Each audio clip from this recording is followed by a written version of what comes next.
Bab qaulillah ta'ala wa ma utitum minal ilmi illa qalila. An ibn Mas'ud radhiyallahu anhu qala baina ana amshi ma'an nabiy sallallahu alaihi wasallam fi ikhrabil madinah wa huwa yatawakka'u ala asibin ma'ahu famarra binafarin minal yahudi faqala ba'dhuhum li ba'din saluhu 'anil ruh wa qala ba'dhuhum la tas'aluhu لا يجيء فيه بشيء تكرهونه فقال بعضهم لنسألنه فقال رجل منهم فقال يا أبا القاسم ما الروح فسكت فقلت إنه يوحى إليه فقمت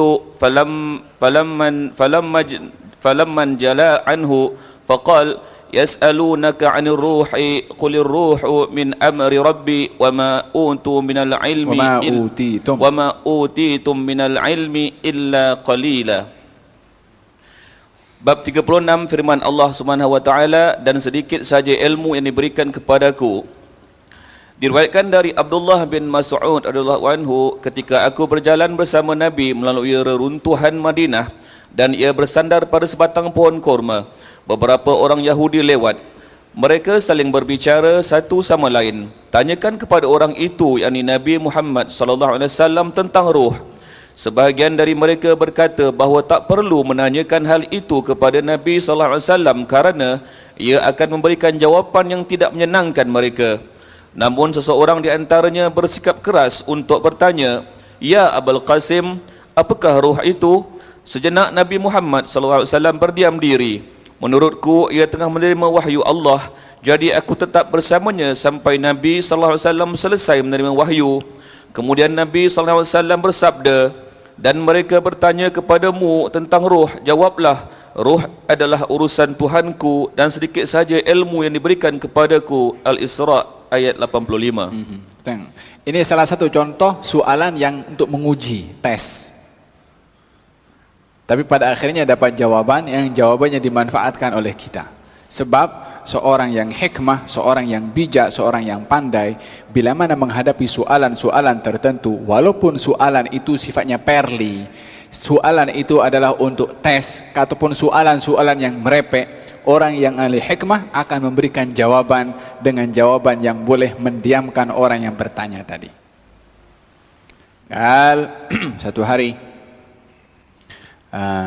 salah seorang arif, dia naik keledainya mau berjalan.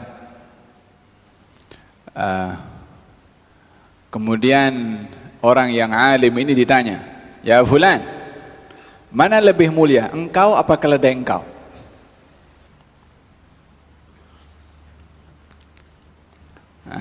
Kalau orang tanya kepada kita tak tahu apa kita nak jawab. Bukankah soalan ini merepek? Sangat merepek lah memang soalan itu. Tapi nak perli, nak hina kepada orang yang alim. Apa jawabannya? Dia mengatakan, kalau di hari akhirat nanti aku boleh lepas sirat masuk syurga, aku lebih baik daripada keledai aku. Kalau aku tak lepas, aku punya keledai lebih baik daripada aku. Ilmu didapat. Jawaban kepada soalan yang merepek, kepada soalan yang perli. Tapi orang yang ahli hikmah, yang punya ilmu, tahu menempatkan jawaban. Faham tu? Wa ma utitum min al-ilmi illa qalila. Hadis diriwayatkan daripada Sayyidina Abdullah ibn Mas'ud. Abdullah ibn Mas'ud salah seorang sahabat Nabi sallallahu alaihi wasallam yang nomor 6 masuk kepada agama Islam. 6 orang pertama yang meluk kepada agama Islam, yang ke-6 adalah Sayyidina Abdullah ibn Mas'ud radhiyallahu anhu wa arda. Abdullah ibn Mas'ud satu hari dia mengembala kambing yang kemudian didatangi oleh Rasulullah dan Sayyidina Abu Bakr As-Siddiq. Waktu itu yang masih meluk kepada agama Islam, Rasulullah dan Sayyidina Abu Bakar dan Siti Khadijah, Sayyidina Ali. Maka Abdullah bin Mas'ud waktu itu melihat baginda Rasulullah jalan dengan Sayyidina Abu Bakar yang mengelak daripada kejaran kaum musyrik Quraisy. Maka dalam keadaan haus datang kepada Sayyidina Abdullah bin Mas'ud yang sedang mengembala kambing. Kata baginda Rasulullah, bolehkah kamu berikan minuman daripada susu kambing ini? Kata Abdullah bin Mas'ud mengatakan, saya ini penjaga kambing saja, yakni bukan tuan empunya kambing. Tak ada hak saya nak bagi susu daripada kambing jagaan saya. Wara walaupun belum Islam, tak mau khianah kepada hak orang lain dalam keadaan agamanya belum Islam waktu itu. Kenal sebab sifat wara dan amanah, sifat semula jadi manusia, fitrah. Maka kata baginda Rasulullah, kalau kamu izinkan, kamu berikan kepada aku kambing yang tak bersusu. Kalau nak perah susu kambing yang bersusu, maka dianggap sebagai satu perbuatan khianah, disebabkan memberikan bukan haknya. Tapi kalau mengambil daripada kambing yang tak bersusu, ini adalah perkara yang tak ada yang akan diambil pada hakikatnya. Kata Abdullah bin Mas'ud, terpulang kepada kamu. Diambil kambing itu oleh Nabi SAW, ditepuk di punya tempat susu itu, mengembang itu tempat susu, diperah oleh Nabi. Sayyidina Abu Bakar mengambil batu yang berlubang, tak ada cawan, diambil daripada batu berlubang itu oleh Sayyidina Abu Bakar, diletakkan situ, diminum oleh Sayyidina Abu Bakar dulu, baru diminum oleh Nabi SAW. Abdullah bin Mas'ud perhatikan macam itu. Macam mana susu tak berkambing, susu tak berkambing pula, kambing tak bersusu boleh ada susu. Setelah diminum oleh baginda Rasulullah, tepuk sekali lagi, iglus, kempislah kamu, kempis balik seperti sedia kala. Dilihat oleh Abdullah bin Mas'ud. Kata Abdullah bin Mas'ud, alimni, ajarkan kepada aku apa yang daripada ilmu yang kau ada.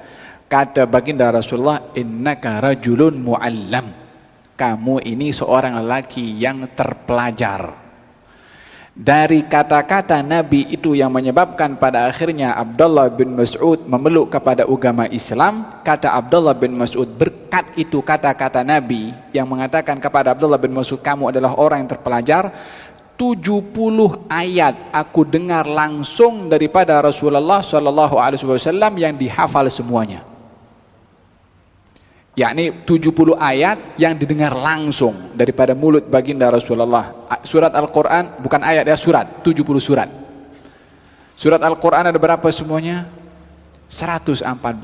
70 Abdullah bin Mas'ud dengar langsung daripada mulut Nabi SAW. Sehingga satu hari ketika Abdullah bin Mas'ud menjadi gubernur atau wakil kepada Sayyidina Umar bin Khattab di Irak, dikatakan oleh salah seorang menyampaikan berita kepada Sayyidina Umar ibn Khattab bahwasanya ada seorang di Irak berbicara tentang menyampaikan Al-Quranul Karim tanpa mendatangkan bukti sesiapa. Dia cakap terus bagi tahu macam tu Quran. Waktu itu di zaman Sayyidina Umar sangat berhati-hati di dalam menyampaikan Al-Quran atau mengumpulkan Al-Quran, karena khawatir termasuk di dalam Al-Quran perkara yang bukan daripada Al-Quran, kecuali kalau sudah di-endorse oleh Amirul Mukminin Umar. Maka ketika mendengar berita yang demikian, marah Sayyidina Umar. Lalu diberitahu yang bercakap itu, jadi Irak yang bercakap Al-Quran itu semua adalah Abdullah bin Mas'ud. Baru reda, karena tahu yang bercakap adalah Abdullah ibn Mas'ud. Kata Sayyidina Umar, satu hari aku berjalan dengan Rasulullah dan juga dengan Sayyidina Abu Bakar As-Siddiq. Masuk ke dalam masjid, aku dapati seorang sedang salat.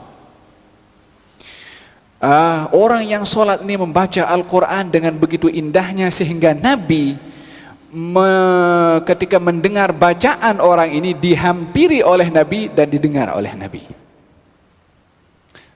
Selesai daripada salat, salam, kemudian berdoa Abdullah bin Mas'ud. Kata baginda Rasulullah, sal tu'ta, sal tu'ta, sal tu'ta. Kau minta, kau dibagi. Kau minta, kau dibagi. Engkau minta, engkau dibagi. Barang siapa yang ingin membaca Quran, kata baginda Rasulullah, barang siapa yang ingin membaca Quran fresh macam mana diturunkan oleh Allah, bacalah melalui cara bacaannya Ibnu Ummi Abd, yaitu Abdullah bin Mas'ud. Nak tahu macam mana Quran diturunkan fresh?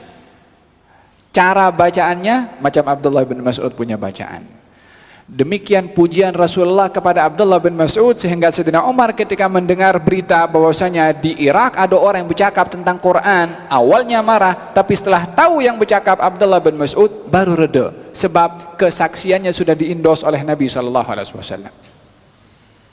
Faham dong Sayyidina Abdullah ibnu Mas'ud. Apa tugasnya Sayyidina Abdullah bin Mas'ud? Tugasnya penjaga selipar Nabi, penjaga tongkat Nabi, penjaga tempat wudhu Nabi,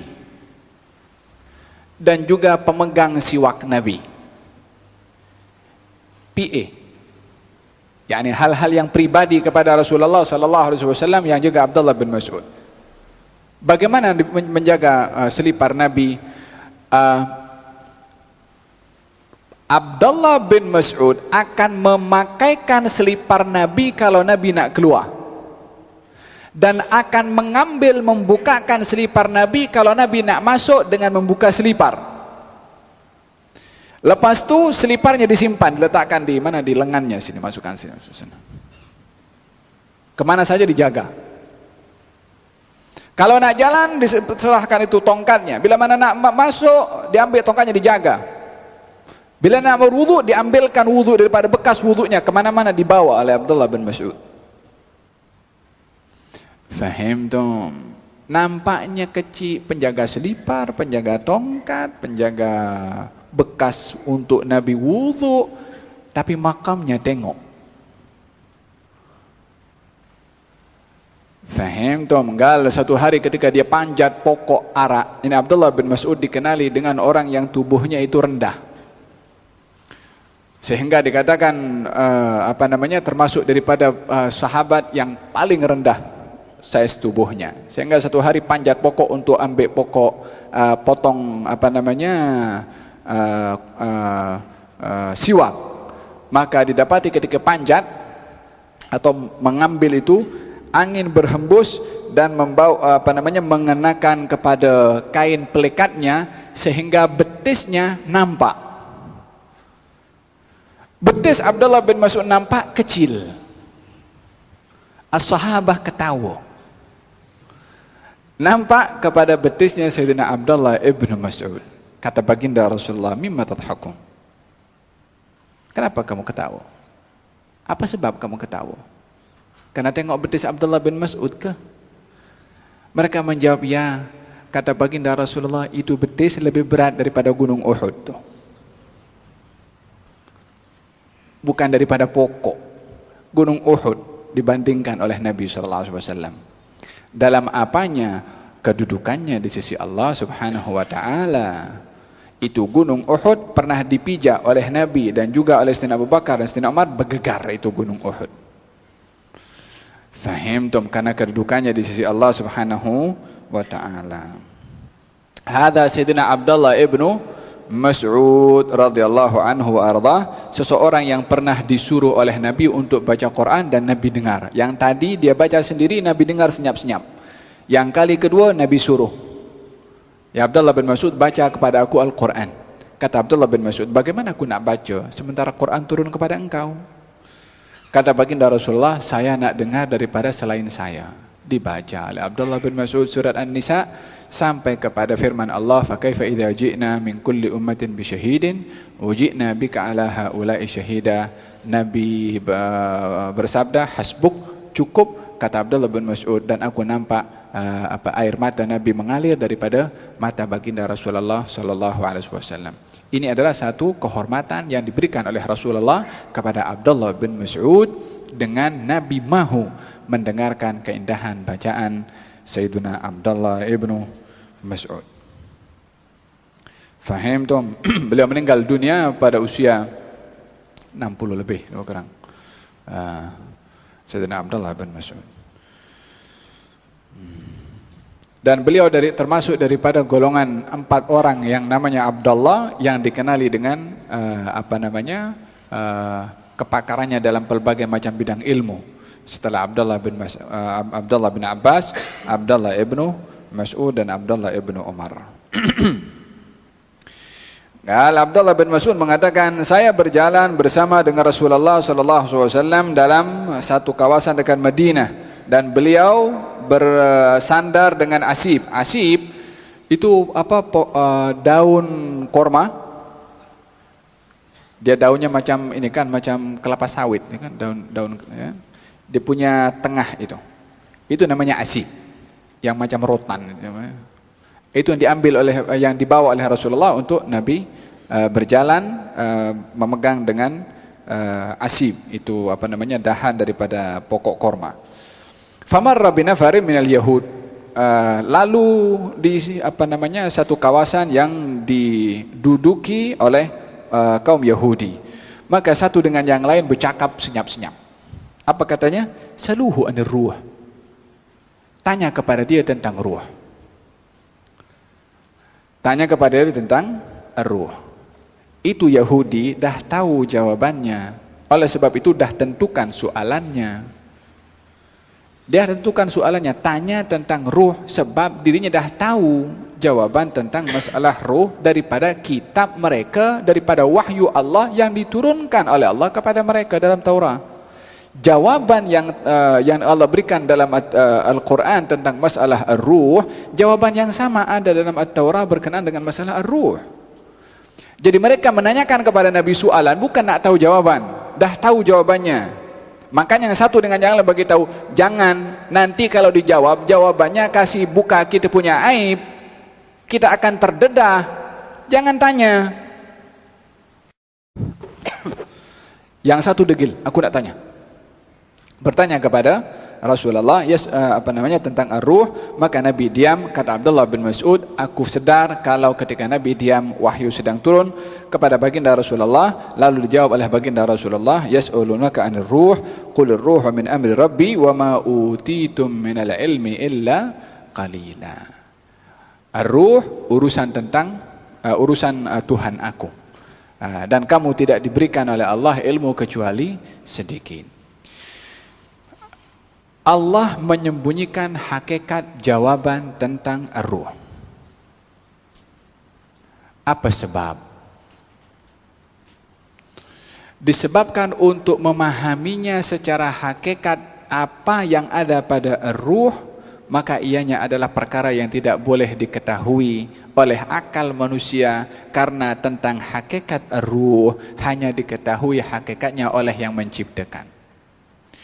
Disebabkan oleh kerana Allah Subhanahu wa taala ketika menciptakan Nabi Adam, setelah sempurna bentuk haikal physical tubuh badan Nabi Allah Adam, Allah berfirman, wa nafakhtu fihi min ruhi. Wa nafakhtu, dan aku hembuskan, fihi kepada jasad Nabi Adam, min ruhi, daripada ruhi. Ruh di sini, ruhi, ruh aku, ruhnya Allah Subhanahu wa taala. Jangan pula kalau begitu Nabi Adam ada unsur ketuhanan. Macam juga keyakinan orang Kristen. Tidak semua yang dinisbahkan kepada Allah Subhanahu wa taala bila mana dinisbahkan kepada makhluk itu punya unsur ketuhanan. Tidak seperti itu. Nabi diberikan nama oleh Allah Ar-Rauf dan juga Ar-Rahim. Ar-Rauf Rahim nama Allah Subhanahu wa taala. Adakah Nabi ada unsur ketuhanan dengan nama yang Allah berikan kepada baginda Rasulullah? Tidak demikian. Karena ruh mempunyai pelbagai makna.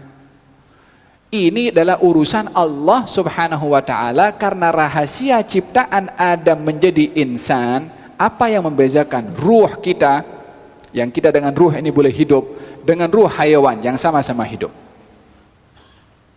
Daripada unsur kehidupan, kita sama-sama. Daripada unsur hidup, kita sama dengan makhluk yang lain. Tetapi apa yang membezakan kita dengan hayawan? Kata ahli filsafah mengatakan, al-insanu hayawanun natiq. Manusia itu hayawan yang berfikir, yang faham. Kata sebahagian orang yang belajar ilmu mantik, macam mana manusia boleh jadi hewan? Manusia-manusia bukan hewan. Tak faham apa itu maksud daripada hewan. Apa artinya hewan? Apa arti hewan? Apa artinya hewan? Jangan takut salah, tak apa. Al-hayawan itu diambil daripada nama al-hayatu. Al-haya, kehidupan. Wa inna daral akhirata lahiyal hayawan. Sesungguhnya negeri akhirat itu, kata Allah, adalah hayawan. Apa maksudnya hayawan? Hakikat kehidupan. Maka nisbah bila mana disebutkan hayawan, ini secara bahasa ya, bukan penggunaan. Kalau sudah penggunaan sekarang, hewan tidak dipergunakan kecuali untuk binatang.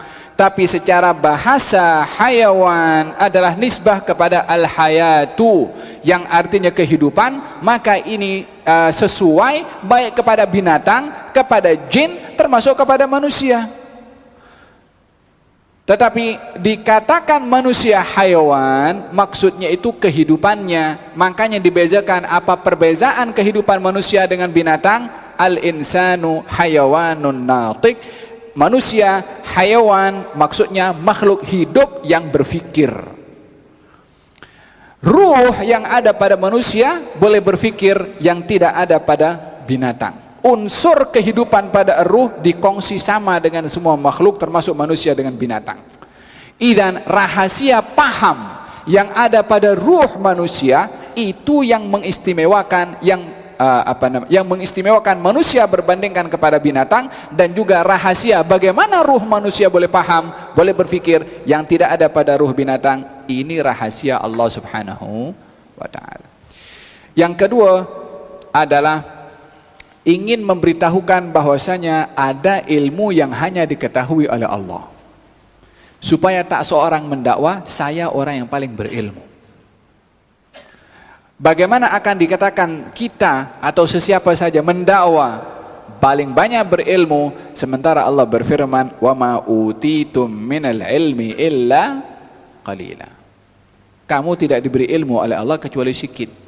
Kata Nabi Khidir mengatakan kepada Nabi Musa dalam bab yang lalu, ingat apa kata Nabi Khidir? Ya Musa, ilmu aku dengan ilmu engkau kalau dicantumkan jadi satu, berbandingkan dengan ilmunya Allah, umpama burung yang hinggap di perahu tadi, minum sikit lepas itu burung itu terbang. Itu ilmu aku dengan engkau yang diminum burung itu. Ini lautan, ilmunya Allah Subhanahu wa ta'ala. Supaya tak ada orang mendakwa saya paling berilmu, supaya tak ada orang mendakwa merendahkan orang lain yang berbeza pandangan dengan dia. Ilmu jangan dibatasi kepada otak kita, pemahaman jangan dibatasi dengan otak kita. Al-Imam Malik alaihi ridwanullah ketika mengumpulkan kitab Muwatta, kata Harun ar-Rasyid, saya akan jadikan, yakni nak buat satu keputusan, digezetkan itu keputusan dalam kepemerintahan Harun ar-Rasyid, tak boleh ada orang berpegang kepada ilmu hadis kecuali kepada kitab Muwatta saja. Kata Imam Malik, jangan. Tidak semua ilmu yang ada dengan aku ada dalam kitab Muwatta, karena aku tak jumpa dengan banyak sahabat Nabi. Yang aku catat daripada orang-orang yang aku jumpa, di situ ada orang ulama lain yang aku tak jumpa, yang mungkin dia ada ilmu yang tak ada pada aku. Dengan demikian kamu menyempitkan ilmu dengan apa yang ada dalam kitab ini. Dadanya lapang untuk melihat kepada kelebihan yang ada pada orang yang lain. Fahim dong, ada berkenaan dengan masalah luasnya ilmu. Gerak.